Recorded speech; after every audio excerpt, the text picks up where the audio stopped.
yo thì ga cho lỡ anh nhà mà nè cho lỡ ga mà hơi con đời nhà anh nhà mà gò mà ghé thở thì ga trôi hồ nó xa là nè ga nó đọc hết gió mà ai dám am nhảm nhá ho cho nung ơi mà bỏ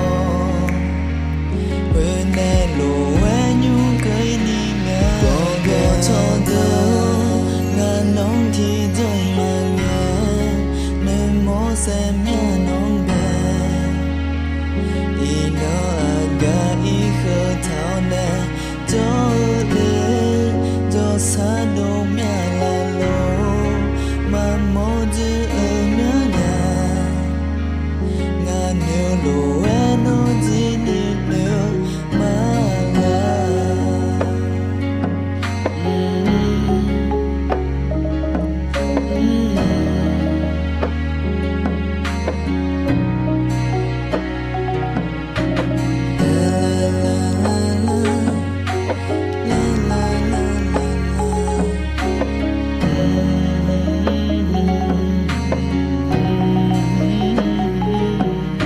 thì ga yêu nè ga hùn tôi mà ga cho yêu ha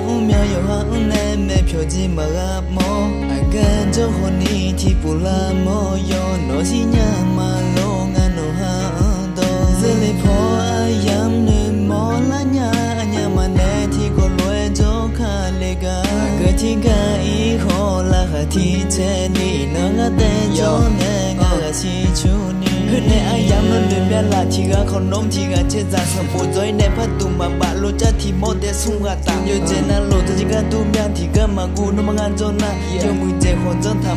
mà mùi dễ hồn chân hồn mà thì bố anh na chết ra hồn nè nhưng mà phê